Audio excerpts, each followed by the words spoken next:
Good morning, everyone. Welcome back to our Porsche restoration video series. This morning we're going to be going over the K36 Primer surfacer and how to apply that and some of the things to look out for. You can see I've shot all the body panels and also the shell this morning. In my conditions out here, things are starting to get hot, so if you're going to be spraying any of this outside, you want to be paying attention to your weather conditions a week to 10 days in advance. You want to be able to control the environment to some degree if you don't have a finished spray booth.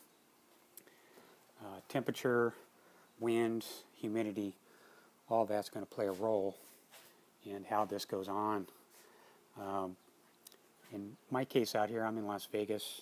My morning temperatures today are 80 to low 80s as the sun comes up, so that's still pretty warm. However, from about Wednesday on, it's going to be upper 80s into the 90s when the sun comes up, so that really is just too hot. And also, as we go forward into summer, those conditions aren't going to get any better for me. They're just going to get hotter and hotter. So really, this is my window of time and favorable conditions. So it's going down today, and tomorrow morning we'll do the back side of the doors and the hood. The plane going by here. So what we have here is a full prep, which is a masking and preparing the carport area or the area you're going to be doing. Maybe it's in your garage. You want to make sure all this is done the day before. You don't want to be screwing around with this in the morning when you get up. The only thing you want to be worried about when you get up is how early you get up and how quickly you can get that trigger pulled, especially when things are getting hot. No need to be stressed about it, but you want to be mindful of it and you want to move through it pretty quickly. So you don't want to be screwing around doing your last minute taping or any last minute cleaning of these parts before you get going. This here is one full day to mask this car and mask all these parts, inside, underneath. Cleaning, you want to have all these parts pre-cleaned the night before. By cleaning, best way to get through this is take some cotton t-shirts, run them through your washing machine, soap only, no softener, pull them out on the spin cycle so that they're damp.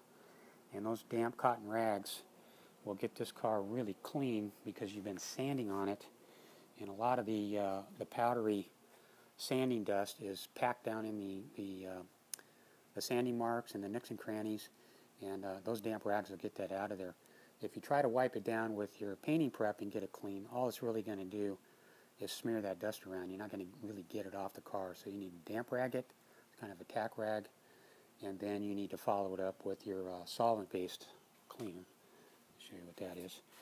I put mine in a spray bottle because it works a little bit better. And label your bottles. If you've got lacquer thinner, acetone, painting prep, make sure you label it so you don't accidentally pick up the wrong one because they're all clear. Anyhow, so you want to get that wiped down the night before. This right here is my last rags. You don't want to see any more dirt than that coming off on your last go around. So by morning, everything is ready to go. You're just basically going to mix up your epoxy primer.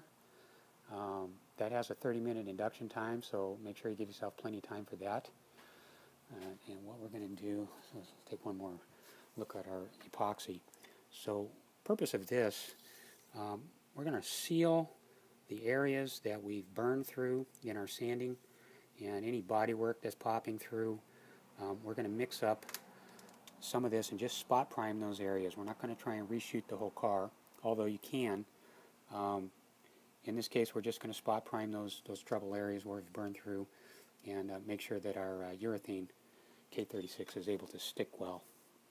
This really doesn't like to go down on bare metal, so make sure you do your spot priming. And if you miss a little tiny bit, don't worry too much about it. This will stick. However, it's just best to ensure as much coverage as you can, get good adhesion. Okay, so pot life on this guy is 72 hours, so if you want, you can mix this the night before.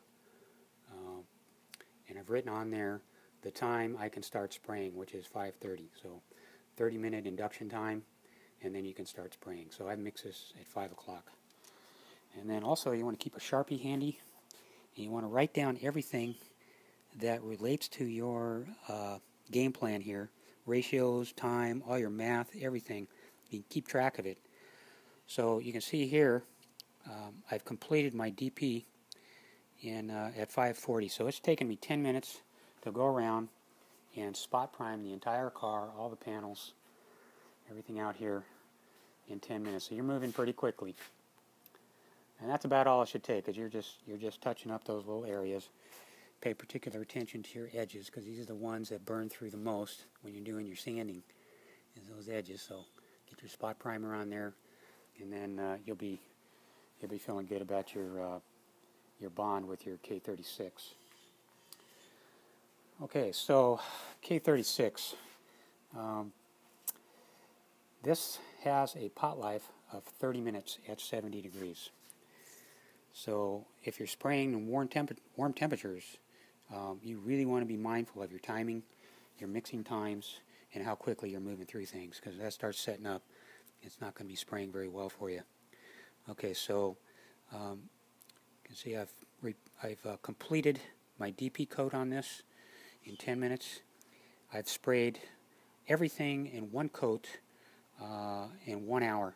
So I actually, let's see, DP 540. So I can start spraying my first coat of K36 at 640. Excuse me, make sure I get that right. This is why you want to write it down. Okay, so at 640, I'm good to go.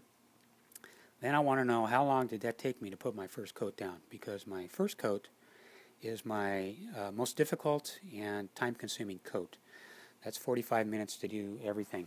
I don't have an assistant this morning, and I would recommend that you do have an assistant. You move things around, pick things up, bring it to you, take them away, get them out of the overspray area. Your first coat is, you're going to have to be taking time to go in these nooks and crannies. You're going to have to be getting down in these areas, make sure everything, and this is what takes the time, getting through these detailed areas of your whole car. All these areas, these are what take the time. And so that's going to take you longer on your first coat to make sure everything's done than your second coat, because your second coat is going to be, we're going to use reducer because it's just too hot this morning. This is first coat, and you won't need to go over this anymore. There's going to be plenty of material down there to do what you need to do. But that second coat will go on much quicker and much smoother with a reducer on there. But if we add reducer, we're not getting the build, so it's kind of a trade-off. So it sprays well, or you just don't get the build out of it. However, if we were starting early enough, we should have a nice heavy coat on our first coat. You can see this door now, looking in the light here. That's really how you want it to look. You want it to be wet on wet. You want it to be smooth. And you want to pay good attention to your edges. Always shoot directly onto your edges. Make sure you get plenty of material on there. And then tomorrow, I will flip these over, and then we'll be doing these areas, so anything that's got overspray on it, I'll scuff that, clean it, and then reshoot in the morning. So my morning shoot tomorrow will be very small in relation to what's going on today. Let's go back to our mixing, which is the most important. Okay, so we get ready to spray our K36. Here's our K36. Always write down all information you can in nice big writing on your can, so you're not scurrying around looking for your paperwork. You know, expiration dates, all this stuff. You need to do this while you got a sharp mind. So we started with a fresh gallon here. How much material I went through just to do this one coat. Quite a bit of material.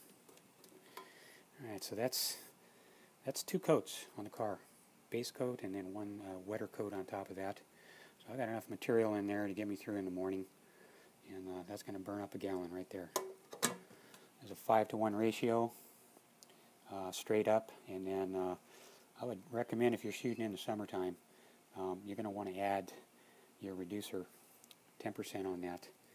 It's DT85, and this is a reducer for temperatures over 80 degrees. So we mix up our material. We write down when we mixed it, and then we get it on there. First coat of everything took 45 minutes. I've mixed up a half a dozen of these throughout that process.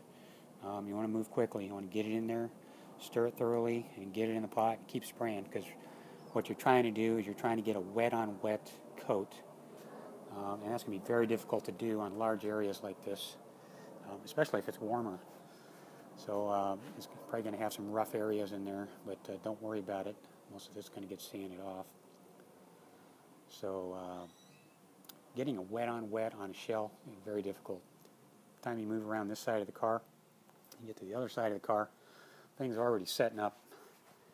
And if you go back and do the other side, then you got the rough edge you're trying to lay on top of. So that's difficult to do. In the old days, when they painted these cars, they would have guys all over this with sprayers and be putting it down with one wet coat. But I don't have that luxury. And that's a lot of the reasons why we do wet sanding, because we just can't get across the whole car quick enough to do wet on wet with our coverage. So back on our material here. So we got 30 minutes to mix this, get down a coat, mix the next one, get down a coat. And then once we get through our first coat, you're good to go. You start mixing up that second coat. You want to put your reducer on that. No standing around time, waiting for it to dry. You just get it going, get it back on there, and you want to get it on there in the same order you put your first coat on. So whatever you shot first should be the first thing up when you're putting your second coat on. Also, wind is a concern, or breeze is a concern if you're shooting outside. This is the front of my carport. This is the rear of my carport. And this morning, the breeze is coming from this end and blowing across the car and going to this side. So what I've done is I've done all my panel spraying on the end of the car so that the overspray from the shooting the panels isn't landing on the car. I shoot my panels, I carry them over to here, set one down, make sure you get them up off the ground on some 2x4s or something to shim them up, and then take your next panel and just do a rotation until you get everything. And then your car, hopefully you get that all by itself. In this case, I would like to have shot the car this morning and shot these panels tomorrow morning, but the weather is just, I'm right on the edge. If temperatures are getting to mid to upper 80s, heading towards 90, you don't want to do this. You want to wait it out, wait till the summer breaks, and get into the cooler months. You just won't get across the car quick enough to get it down, even with the reducer on there or mixed in with it. And you really want the build, because this coat here, this is where all the magic happens. You can work out the last of the issues. You're going to perfect all your body work. You need a lot of material on there to be able to work those things out. And the next coat that goes on there is going to be a very wet finishing coat. So I'm going to 150 grit this, and then the next coat I put on there, I'm not going to be spending a lot of time spraying in these pockets. Just leave those alone. We can scuff those up. That'll save me time getting across the car. I'm only gonna breeze through a quickie wet coat. You can see in here, we still got to pull these fenders off, and we're gonna have to go in there and catch this up later. But this should help us get all the body work done when we get this car rolled over. So your next coats will move much quicker than your first coat, and each coat you put on after that will move a little quicker and a little easier. But they're refining coats, so we're not trying to work out any issues once we put those down. We're just flattening her out. We're getting finer with our sanding grit, and hopefully by the time you get to the last coat, everything's been perfected out of it. So anyhow, there it is. If you're spraying this material, good luck.